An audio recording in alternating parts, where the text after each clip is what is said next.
All right, welcome everybody around the world. Welcome to all my subscribers. So this isn't the greatest news, but it's two-sided here because even though war is never a good thing, there's at least light at the end of the tunnel, so to speak, with it being the arrival of God, the Messiah, and the end of days. Along with that comes a lot of responsibility. Are you ready for the time of judgment and all of that? But the world, the world is unaware, and I think in Judaism, there's a lot of people cluing in because it's more close to home for them that the prophecy of Gog Magog is unfolding. But in Christianity, I think most people are oblivious. There's very few Christians out there who are, spreading awareness that the Gog Magog prophecy is unfolding. I've already made other videos where I methodically read through all the verses to help prove it scripturally. So I'm not going to be reading quotes to verify things again here today. That'll just be repeating myself 3 times. But just quick reference off the top of my head, in Ezekiel's prophecy alone, it details what nations would comprise the army of Gog and Magog. And, growing up as a Christian, because so many people had theories as who Gog and Magog are, I always used to hear China and Russia and this and that there. Everybody's got a theory, and that's part of the problem today. Everybody has a theory. They all want to spin their own theory, come up with their own cool thing that they thought of, and they spin it. And even churches have done that. But people, individuals, and now with you in churches, and now with YouTube, there's so many people spouting all these theories out there. The average person and Christian person who wants to know the truth, maybe coming to Christianity, they don't even know which way to look, right? But at the end of the day, just look at the Word of God. The Word of God is very clear. It says that in the end of days, after Israel has been reborn, something which didn't happen for about 2,000 years, by the way, just under 2,000 years, but it said in the very future, at the end of days, at the end of the years, and at the end of the days, that Israel would be reborn, and that after it's reborn, and the people of God are living there again peacefully, and this and that there, that is when Gog Magog, and it lists off the nations who would join this army of Gog Magog, and it says that's when they will go and attack Israel, and specifically Jerusalem. But the important thing is, it says that when this attack happens, okay, that God and Messiah will arrive to defend Israel and to initiate the judgment day and the end of days, woes, and everything. So this isn't just another war, right? They've been at each other in conflict and war, whether it's classified as war or not, since 1948. But even in Judaism, in Israel, they themselves testify that the October 7th attack was the worst attack to ever occur since the Holocaust, which occurred before Israel was reborn in 1948. Part of the reason why Israel was reborn was because of the Holocaust and what was done against the Jews at that time. So nonetheless, even Israel and Judaism itself is, not the religion, but the representatives of Judaism, like the heads, the spokesmen, who are of that religion, who speak, what I mean? They're all saying that this was the worst attack since the Holocaust. Okay, so it doesn't matter if they've been at conflict with each other for 75 years, because people could say, oh, why do you think it's now? What makes this one worse? Well, it is the worst, and it's not my opinion that it's worse. Israel and Judaism, the rabbis, Jews are saying that this is the worst that's ever been since the Holocaust. Okay? And there's so many prophecies as well. The 7 biblical prophecies I detail in my book, which all show from God. Each one has numbers that God himself has supplied to help us calculate, even sometimes directly explained, verbatim, to calculate when the end will come. The end is 2024. I've been saying that since 2016 on YouTube. So we're in the year that is supposed to be the end, according to the other prophecies.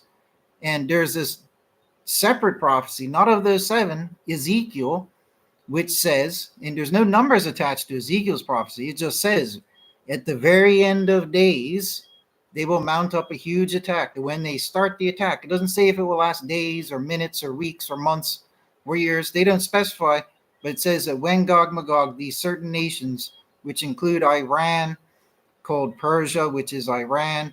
He mentioned Togarmah, which is north of Israel, which is where Syria, Turkey, Armenia, and even Lebanon is. Then you have Gomer, which is essentially, and Turkey as well for that one. But Gomer is also, if you trace Gomer, that's Turkey, the regions between Turkey and Russia, and that like western part of Asia where it connects over to Europe. That upper area is Gomer. When you go down a little bit to Garma, okay, then you get Israel, okay, and then it also listed off Cush, which is Africa outside of Egypt. That was the ancient term for it. And a lot of Africa is Islamic at the moment. It has been since the Empire of Islam started. So it lists off all these, and it lists off the nation of Put, which is Libya, right? And if I'm not forgetting any others, and also mentions Bashan later. Bashan is Syria. So when you piece together all of these nations, they are the nations, virtually every single one of them, except for maybe Libya and certain places in Africa, they're all mounting up to attack Israel. So it's undeniable that the Magog war is starting. Also, from the perspective that what these nations are threatening to do, like in the news, verbatim, with their own faces on the TV, even at times, specifying that they will destroy Israel, they're going to attack deeper, and they're going to target civilians, all this and that there. Something big and bad is brewing, okay? And from all the latest news that I've read, as the days go by, as today went by, as this evening went by, it could be overnight. They're saying that there's some big unforeseen attack. They're also saying that the attack could occur against Israel on Tisha B'Av, which will be the 12th to 13th of August. That is the date of when the two temples were destroyed, because apparently they were both destroyed on the same date. Now, if these enemy nations of Israel want to destroy Israel, they threaten on record that they want to destroy Israel. And even with this latest threat, they have said they're going to, devastate, destroy, whatever the term is. That's the essence of it. Then we can clearly see that at any given moment, if they were to unleash such an attack, that attack is the attack specified in Ezekiel's prophecy. And not just that, in Zechariah in chapters 12 and 14, where it's talking about this, where the nations will gather up against Israel and start the attack. And then it mentions in chapter 14, I believe it is, where then God and Messiah will arrive. They'll stand on the Mount of Olives. It will split between them, beneath them, and all of this. So it is not just a war. It is the arrival of God, Messiah, and the end of days judgment. That's the important thing to understand. And what's happening in the world now with Israel has been, there's been nothing like it since the Holocaust. Okay. And when the Holocaust occurred, Israel hadn't been reborn. Okay. Israel was reborn, okay, as a nation as a result of what happened in the Second World War. Okay, so in this literal final generation of about 75 years, this is the final generation when all the final gear wheels will be running and doing their thing. And now we're up to the crunch point. Okay, I've been warning about all of these things since 2016. I've been saying it's going to be 2023, 2024. Okay, the October 7th attack started in 2023. We didn't know that was going to be one of the starting dominoes for this, but it has escalated into this. Now in 2024, the year that is supposed to be the end, it's the 6,000th year from the birth of Seth, the first true son of man, son of a woman. It literally been 6,000 years. Daniel's prophecies, Isaiah's prophecies, even the prophecies of Jesus, so many prophecies, the 7 that I cover in the book, they all culminate with 2024. Even Enoch's prophecy from First Enoch pointed to 1948, the rebirth of Israel. There's too much evidence scripturally and prophetically that shows this is the year. And you combine that fact, like 1 + 1, with let's look at the world events right now. Well, the world events are certain nations are attacking Israel already and threatening to do a big major attack. All the world news is starting to mention potential world war, World War III. So these aren't my inventions, right? When you look at the world events, they line up perfectly. Oh, and what nations are doing this against Israel? Oh, it's the very ones that are mentioned in the prophecies. Okay. Now, when these prophecies were written 2,500 years ago or so, that person back then had absolutely no clue what nations would be existing anymore 2,500 years in the future. But when they wrote that prophecy, whether it be Zechariah or Ezekiel or Daniel, whoever you're talking about, when they made their prophecies in their times, these are events that were over 2,000 years in the future. Even with Jesus, when he gave his prophecies, which are coming true, those were still 2,000 years from when they were to occur. Okay?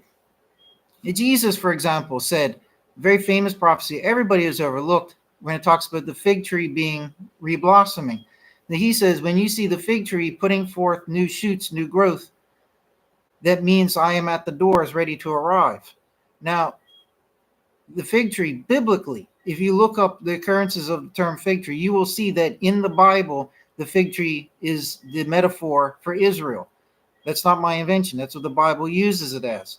So what Jesus was saying was, when you see Israel reborn, you know that it is nigh, I am at the door. That means in 1948, when Israel was reborn, the end of days was imminent, and the Son of Man, the Messiah, with all the legions of the heavens that are going to come here, they've all been ready to each their own in their own ways, ready, waiting, and at the door. Why? Because it is the last generation. And if a day with God is like 1,000 years, then 75 years to them will be like an hour and a half or so. It's going to be nothing to just be sitting there and patiently waiting as this 75-year generation goes by. And now at the end of this 75 years, which, by the way, Daniel even specified in his chapter 12 prophecy, okay, that Islam would rule for 3.5 times, which is 1,260 years, starting the measure from the 11th ruler, like he says in chapter 7. The 11th ruler is the one who built the Dome of the Rock, the abomination on the Temple Mount. 1,260 years later, you get 1948, okay? And in chapter 12, he says that there are 1,290-day years from when the continual sacrifice is taken away, which was done by Nebuchadnezzar in 602. There's 1,290 years between then and the abomination. So you get 1,290 years from Nebuchadnezzar ransacking the temple to the 11th ruler of Islam building the Dome of the Rock on the Temple Mount in 688. That's 1,290 years.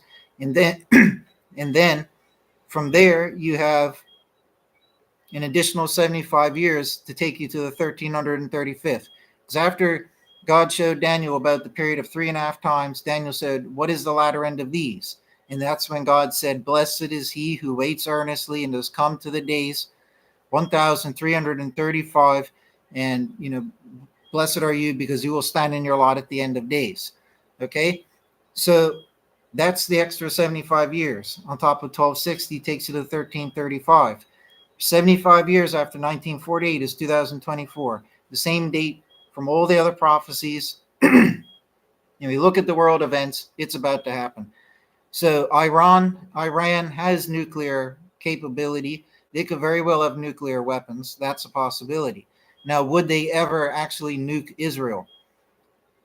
Who knows, right? Their ideology and all of that are very capable of things that are more heinous than the average person would ever conceive of doing. So I wouldn't put anything past them.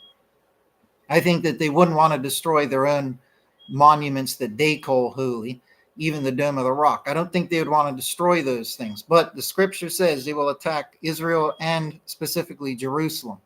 Okay, so people just have to be ready, because at any given moment, even tonight, different news outlets were saying that overnight a huge strike could happen against Israel. I mean, we're that close.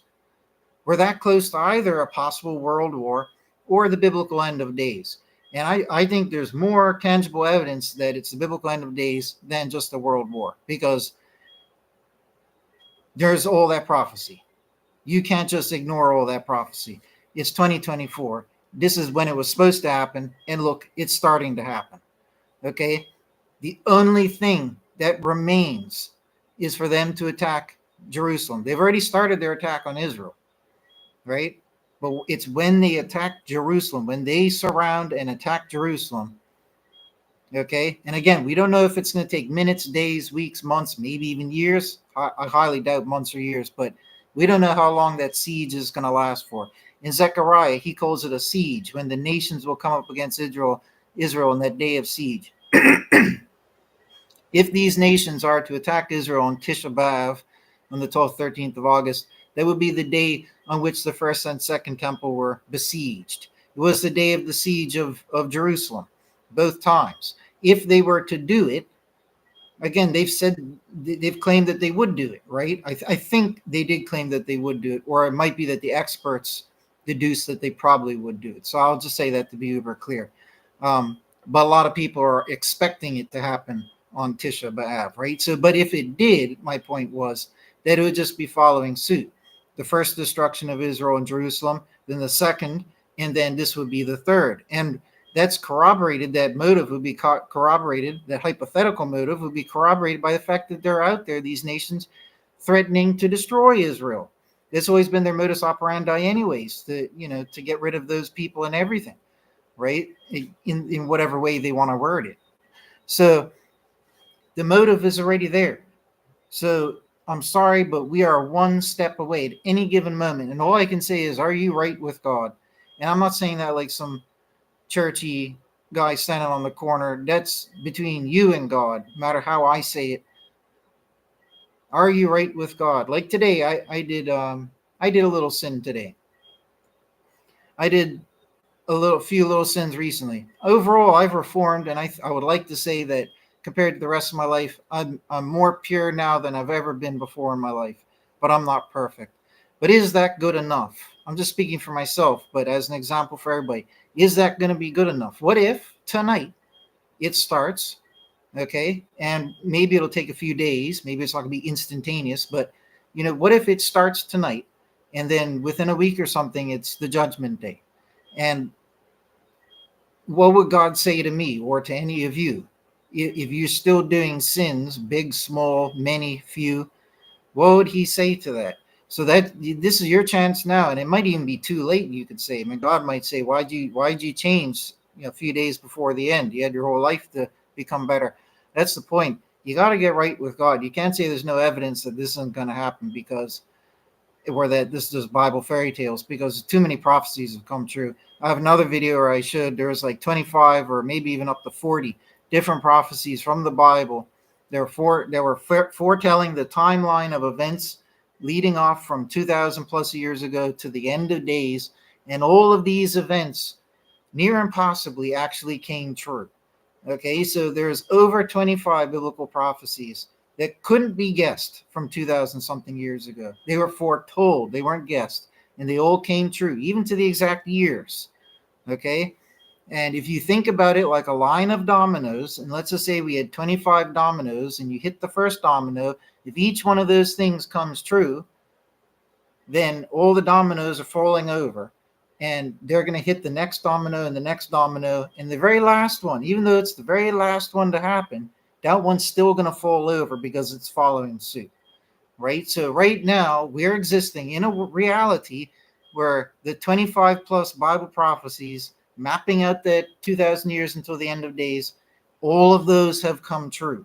The only one left to come true is the Gog-Magog war, which has now technically started. So that last domino is teetering right now, right? It was in the distance before, but now it is literally teetering over, just waiting to fall. Okay, and people have to understand that the world is oblivious, but that is the situation that we're in. It's undeniable. Absolutely undeniable. So all of you better get right with God, including me, me included. We all have to, because it could happen any moment. And, maybe it won't. Maybe all this is just some big coincidence to make me or other believers look silly. But I'll tell you what, is it worth the gamble? Is it worth the gamble? When you have all evidences pointing towards the fact that it looks like it should and will happen, I think it's worth preparing for if it did. And not physically preparing, but spiritually preparing, right? Now, I'm not going to be one of those people telling you, oh, go build a bunker or stock up on this and that there. No. And I know it sounds cheesy, but don't go build a bunker. Go build a spiritual bunker. Get ready to go to your home, the best bunker up in the heavens, on the new earth with God, right? And don't stock up on ammo and food. Stock up on faith, you know what I mean? And courage and all of that. and preparedness, and prepare to see what things are coming, prepare to see the things that would be coming. If this is the end of days, it would start off with a terrible attack on Israel, great meaning large, right? A lot of terrible things will happen according to Zechariah, on things I don't want to mention here, right? Which will affect a lot of people. And then it says like half of the city will go into a removal. Excuse me. I need a glass of water, but I don't have anything here at the moment. But I'm about to finish anyways. Right? But you have to be prepared, because we're not just going to see the start of that war, right? But that the start of that war will lead us into the events that Revelation prescribes. Now, Zechariah and Ezekiel mention in their own ways, but putting them both together, when the Gog Magog war starts and they attack Jerusalem, Israel, and specifically Jerusalem, it doesn't say how long the attack will go on for until God arrives, but it says when they attack, God will arrive. It could be instant for all we know, but it may not be instant based on what Zechariah says. So we'll see that first, but it says that God will come with retribution, vengeance, with heavenly fire and hailstone, brimstone, and all that. Now that's Tanakh, but it lines up with what the New Testament says about Gog Magog. Gog Magog at the end of days will be not released, but will gather from the four corners of the world and will go up, surround the city, the camp of the saints, and attack. And then God will bring down heavenly fire and all that on them. Same thing that Tanakh says, right? So they all say the same one thing. Welcome, welcome. Yeah, exactly. You're a spiritual bunker. That's right. Yep. But I don't think it's going to happen like the war starts and then all of a sudden we get brimstone and well, bear with me. It's not going to be the end of all events the instant this war starts, is my point that I'm trying to express. When this war starts, it'll be terrible for a bit. I don't know how long that period of time will be.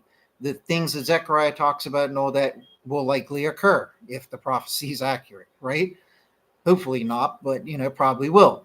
When those bad things happen, that's just the start of it. According to Revelations, you got the 7 trumpet seals and vials that will start going. I have videos covering those, and I covered in my book and all of that as well, but spare time here, I'm not getting into that. But the order, when they occur, and this and that, right? A lot of them are describing the same one event as one another, but teach their own. Not all of them do. So, but what all of the first trumpet seals and vials talk about, in essence, is, simplified for this brief conversation, is it's going to start raining down meteors or rocks or something like that. Okay, and the heavens are probably going to be burning, looking red, and all of this as well, right? But like the first 4 trumpets, all of them are rocks coming down. Okay, the first 4 seals are the horsemen. The 5th seal is silence.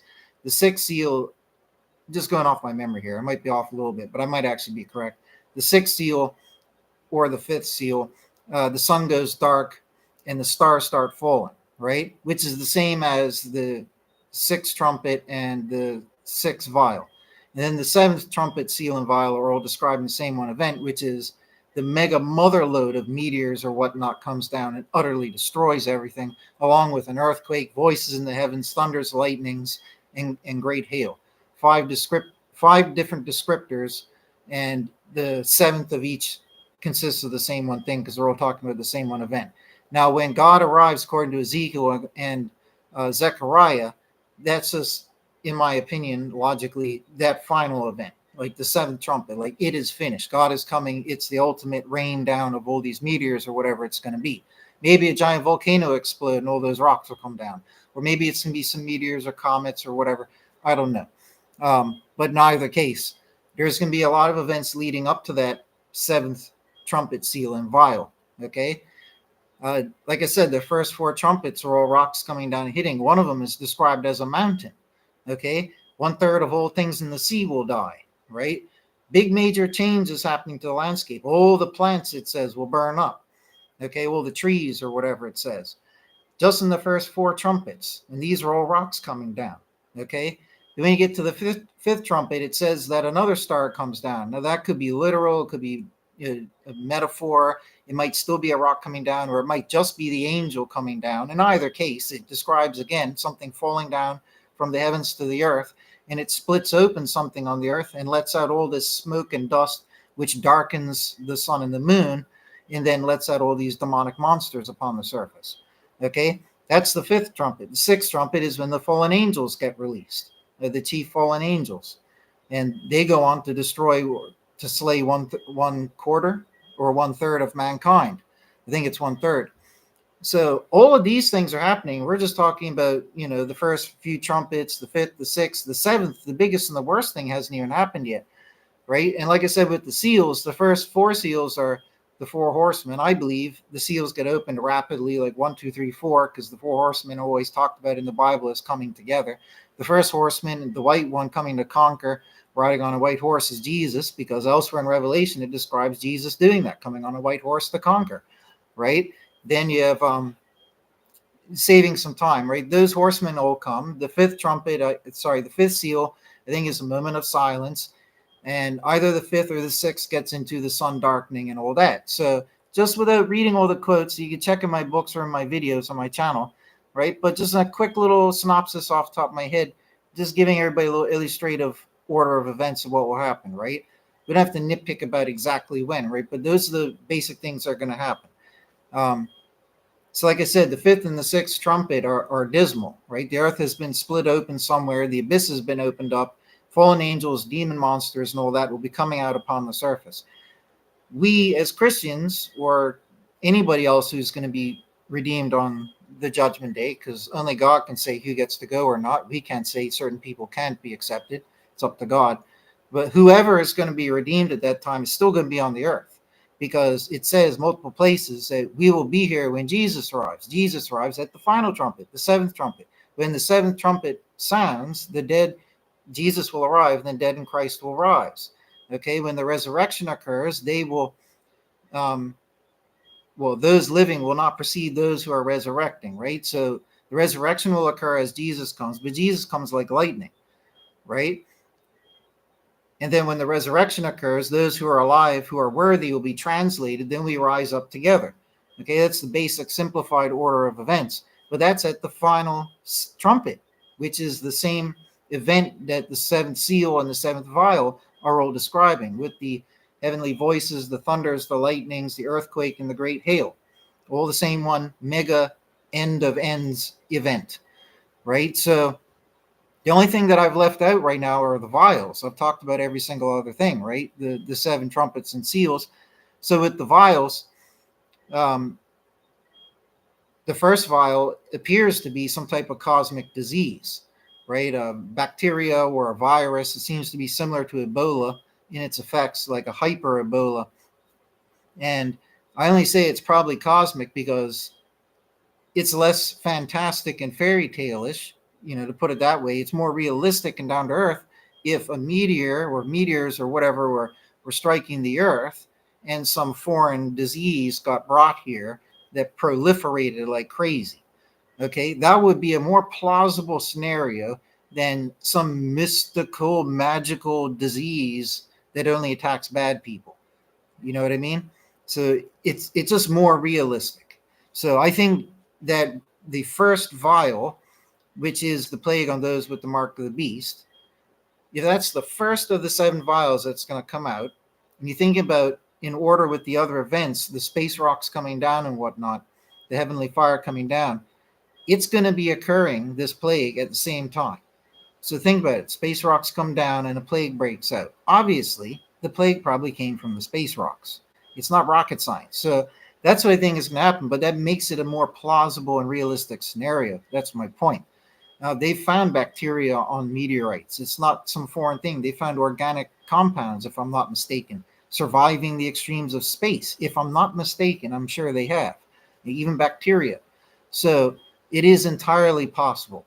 It could have been something that was once on our Earth or on the ancient proto-Earth or maybe on Mars, and maybe it's more able to affect our ecosystem than it would be on some utterly foreign planet, right?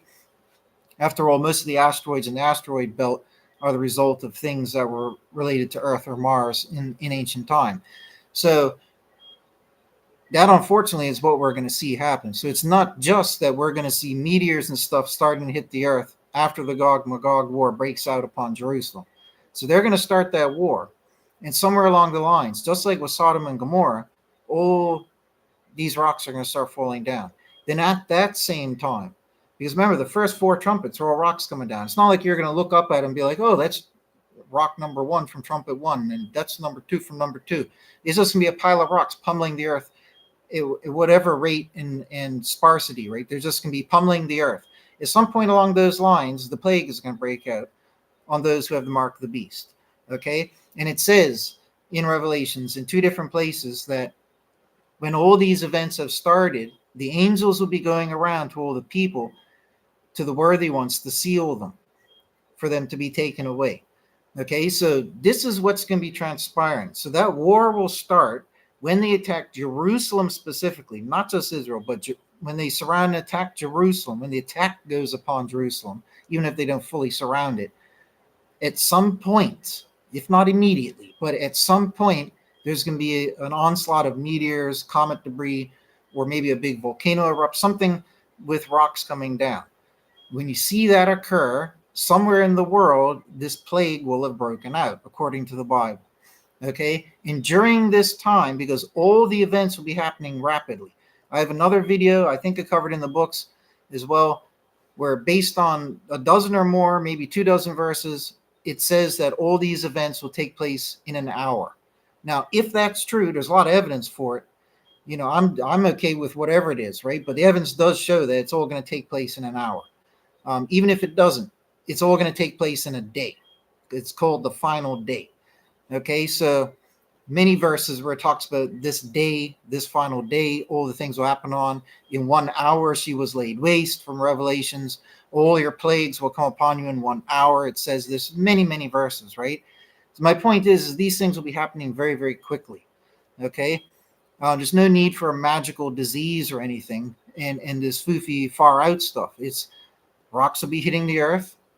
Some disease will break out. And just like diseases do, it'll take time to spread, depending on how many epicenters there were for its spread. It might be prolific, though. It might be coming from multiple down sources or such. But during this time, the angels will be going around to the worthy. So if you are not, if God is decreed, you're going to pass in judgment and he doesn't want you to go through those things, you will be saved in time. It's quite simple. But that's what's going to be happening, right? So you're going to have rocks pummeling the earth. Then all of a sudden, the earth is just going to go into darkness. When the earth goes into darkness, then all of a sudden, you know, that's because the earth has been split open wherever it is. The smoke and all the dust and debris has been kicked up from the impact or the opening. And this is the time for the fallen angels and the demonic Nephilim monsters and whatnot to wreak havoc on the unworthy, right? That's going to be literally hell on earth, right? Well, pretty much literally hell on earth. So at that point there, we might still be there at that time, because that's the 6th trumpet when the fallen angels are released.